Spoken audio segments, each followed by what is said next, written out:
हाय दोस्तों, मैं पीएन त्यागी आपको बताना चाहता हूँ कि कुछ एस्ट्रोलॉजर जो है केवल कुंडली देखकर ही व्यक्ति की सारी प्रेडिक्शनें कर देते हैं, सारे उपाय दे देते हैं, सब कुछ दे देते हैं और नवमांश कुंडली को देखते तक नहीं।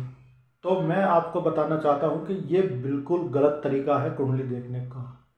अगर आप किसी व्यक्ति की कुंडली देख रहे हैं तो नवमांश कुंडली पे जरूर नज़र डालें। हो सकता है कि नव जो उपाय आप उसे बता रहे हो, जिस ग्रह लगन कुंडली देख के, वो उसकी नवमांश में बहुत अच्छी स्थिति हो। क्योंकि नवमांश कुंडली क्या बताती है कि जो भी ग्रह है उसकी एक्चुअल स्थिति क्या है। मान लीजिए लगन कुंडली में कोई ग्रह नीच का दिख रहा है, लेकिन वो नवमांश में उच्च का हो गया, तो वो ग्रह आपको कभी भी बुरा फल नहीं देगा, वो आपको अच्छे ही फल देगा। नॉर्मल फल दे सकता है, ये मैं मान सकता हूँ, लेकिन खराब फल नहीं देगा। क्योंकि वो नवमांश में उच्च का है, वो व्यक्ति वास्तव में उच्च का है। आप ऐसे समझिए, मान लीजिए कोई आदमी, आप किसी आदमी से मिले, वो देखने में बड़ा अखड़ू है, गुस्से वाला है, उसके चेहरे से लग रहा है कि यार ये आदमी बदतमीज टाइप का है, लेकिन अंदर से वो आदमी बहुत दयालु है। तो जब आप उससे मिलेंगे तो वो दयालु वाले व्यवहार करेगा, ऊपर से शायद देखने में कड़क हो। तो इसी तरीके से ग्रहों का भी है। अगर लगन कुंडली में कोई ग्रह नीच का दिख रहा है तो ये मत समझिए कि ग्रह बुरा फल देगा ना। जब तक नवमांश कुंडली ना देख लें कि नवमांश कुंडली में उस ग्रह की स्थिति क्या है। अगर वो नवमांश कुंडली में उच्च राशि में बैठा हुआ है तो फिर वह उच्च के ही फल देगा, नीच के नहीं देगा। मैं आप लोगों को बताना चाहता हूँ कि जब पहले मैं एस्ट्रोलॉजर नहीं था तो मैं जिसको भी अपनी कुंडली दिखाता था वो एक ही बात कहता था, अरे आपका तो मंगल नीच राशि में है, 6th हाउस में है, ये तो बहुत खराब है, बहुत फल फल देगा, मसूर की दाल दान कर दो, ये दान कर दो, वो दान कर दो। मैंने खूब दान किए मंगल के, और मुझे उल्टा नुकसान हुआ दान करने से। और मैंने जबकि ये देखा कि जब मंगल की ग्रह आती थी तो मेरा कैरियर राइज करता था, क्योंकि वो 10वें भाव का स्वामी था। और पंडित कह रहे थे कि जी इसका दान करो, ये तो नीच राशि में है। जब मैंने एस्ट्रोलॉजी सीखी और मैंने देखा कि जो मेरा मंगल लगन कुंडली में नीच का और 6th भाव में दिख रहा है, वो नवमांश कुंडली में लग्नेश होकर कर्म भाव में बैठा हुआ है, जहाँ पे 10वें भाव में, जहाँ वो सबसे ज़्यादा बली होता है, और अपनी उच्च की राशि में बैठा हुआ है, मकर राशि में। तो उसके मुझे बहुत अच्छे फल मिलते थे। तब से मैंने मंगल के दान करने बंद किए, तो मुझे मंगल के बहुत अच्छे पॉजिटिव रिजल्ट मिले। और उससे पहले जितने भी पंडित थे सब ने मेरे कैरियर की ऐसी तैसी कर दी, दान करवा करवा के। तो मैं आप लोगों को बताना चाहता हूँ कि बिना नवमांश कुंडली देखे किसी के भी भाई के ना तो कोई उपाय बताएं, ना उसको फलादेश करें। बिना नवमांश कुंडली के आप किसी व्यक्ति की असली प्रिडिक्शन नहीं दे सकते, उसके बारे में नहीं बता सकते, ये बात ध्यान रखिए।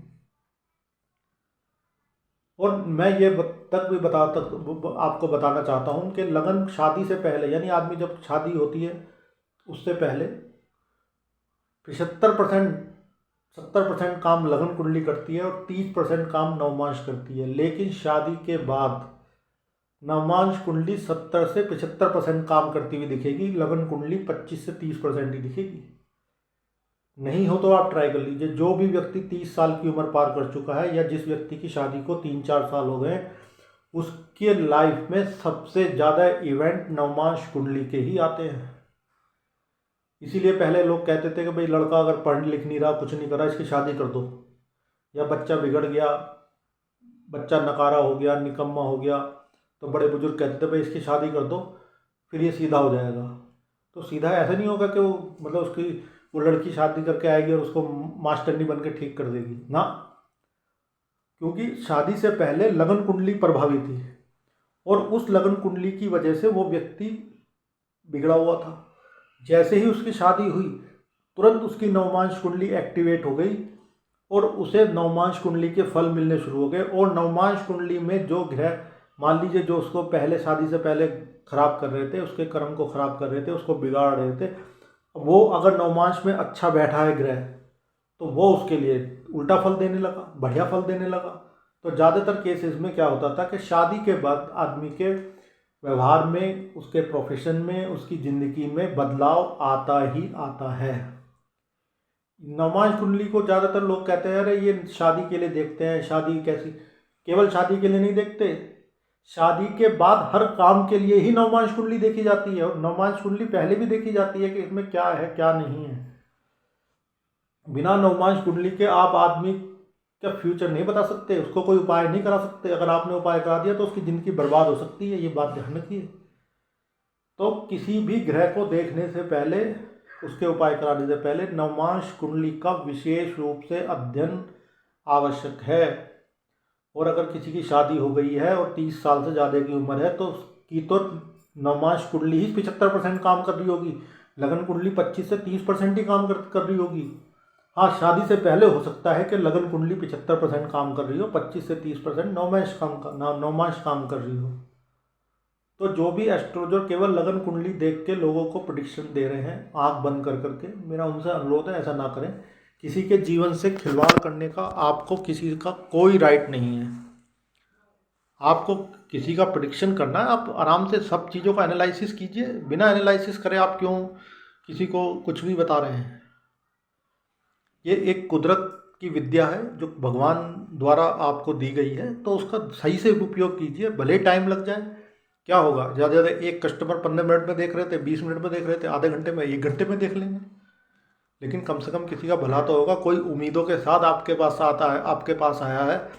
देखिए, एस्ट्रोलॉजर के पास जो आदमी आता है वो विपत्ति में आता है, मुसीबत में आता है, कोई खुशी में तो आता नहीं है। वो बेचारा पहले से दुखी है, आपके पास आ गया, आपने आप देखा न था, लगन कुंडली देखी और जो ग्रह नीच का दिखा उसके उपाय करवा दिए, ना उसके नवमांश देखी, ना उसकी कोई दशांतर दशा, प्रत्यंतर दशा, ना वर्ग कुंडली देखी। तो भाई ऐसा मत करो। कोई आपके पास बड़ी उम्मीदों के साथ आता है और बड़ी उम्मीदों से उसकी समस्या का समाधान आप तसल्ली से करिए जितना आपसे हो सकता है। नहीं कोई चीज़ समझ में आती तो मना कर दीजिए कि भाई मेरे को ये चीज़ समझ में नहीं आ रही है, लेकिन जो भी बताइए पूरे अच्छे तरीके से सभी कुंडलियों का, वर्ग कुंडलियों का एनालिसिस करने के बाद ही बताइए। तो मेरा आपसे अनुरोध है, जो भी एस्ट्रोलॉजर भाई केवल लगन कुंडली देख के प्रेडिक्शनें और उपाय दे रहे हैं तो प्लीज़ ऐसा मत कीजिए। उस व्यक्ति की नवमांश कुंडली को अवश्य देखिए, उसके बाद ही उसको उपाय दीजिए। कभी कभी होता है कि लगन कुंडली में कोई ग्रह उच्च का दिख रहा होता है, आप उसके रतन पहना देते हो, और वो नवमांश कुंडली में ग्रह नीच का होता है, 6, 8, 12 में होता है नवमांश में, और नग पहनते के साथ ही आदमी की धज्जियाँ उड़ा के रख देता है वो ग्रह। आप तो कहोगे अरे उच्च का बैठा हुआ शुक्र, ये फलाना शुक्र ग्रह, सूर्य है, ये हो जाएगा वो हो जाएगा। नहीं, ऐसा नहीं होता। नवमांश कुंडली में अगर वो नीच का हो गया, अगर आपने उसे लगन कुंडली देख के कहीं उच्च का बैठा हुआ और आपने रतन पहना दिया, उस आदमी की ज़िंदगी तबाह कर देगा वो ग्रह। तो प्लीज़ ऐसा मत कीजिए। अच्छे से आप लोगों को बताइए ताकि लोगों का एस्ट्रोलॉजी पे विश्वास बने, लोग इससे जुड़ें। कम कस्टमर देखिए, तसल्ली से देखिए, सेटिस्फाइड कीजिए, ताकि ज़्यादा से ज़्यादा लोग आपके पास मदद के लिए आएँ। तो मैं आज आपको यही बताना चाहता था कि किसी भी प्रेडिक्शन में, किसी भी भविष्य फल में नवमांश कुंडली का उतना ही महत्व है जितना लगन कुंडली का, बल्कि ये कहें कि लगन कुंडली से ज़्यादा भी महत्व नवमांश कुंडली का है। तो मैं उम्मीद करता हूँ कि जो एस्ट्रोलॉजर भाई हैं वो जब भी किसी का फलादेश करेंगे नवमांश कुंडली को देख कर ही करेंगे। शादी के बाद तो ख़ास तौर से नियम बना लीजिए कि नवमांश कुंडली 75-80% काम करेगी, लगन कुंडली 20-25-30% ही काम करती हुई नज़र दिखाई देगी आपको। नहीं हो तो चेक करके देख लीजिएगा। शादी से पहले लगन कुंडली काम करेगी, नवमांश कुंडली 30-40% ही काम करेगी शादी से पहले। धन्यवाद, यही मैं आज आपको बताने आया था।